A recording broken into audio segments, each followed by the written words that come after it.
पंजाब में चीन की जानिब से तेज तरीन सरमाया कारी का नया मुनफरिद रिकॉर्ड कायम हो गया।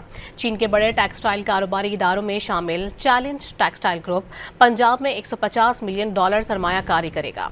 वज़ीर आला मरियम नवाज ने पाक चीन तिजारती और कारोबारी शराकत दारी को आइंदा चंद बरसों में मजीद बुलंदियों तक पहुँचाने की ख्वाहिश जाहिर कर दी। वज़ीर आला पंजाब मरियम नवाज ने लाहौर में मुतय्यन कौंसिल जनरल जाओ शीने और चेयरमैन चैलेंज ग्रुप वीगो होंग से मुलाकात की। पंजाब में टेक्सटाइल इंडस्ट्री के फ़रोग़ और सरमायाकारी से मुतालिक उमूर पर तबादला ख्याल किया गया। बैंक ऑफ पंजाब और चैलेंज फैशन प्राइवेट लिमिटेड के दरमियान MOU पर दस्तखत हुए। पंजाब में 100 एकड़ पर जदीद तरीन स्पेशल इकोनॉमिक जोन बनाया जाएगा। चैलेंज ग्रुप पंजाब में माहाना 6 मिलियन मैट्रिक फैब्रिक इस्तेमाल करके 2 से 8 मिलियन गारमेंट्स प्रोडक्शन करेगा। चैलेंज ग्रुप के तहत पंजाब में पाकिस्तान की सबसे बड़ी एडवांस टेक्सटाइल मिल लगाई जाएगी।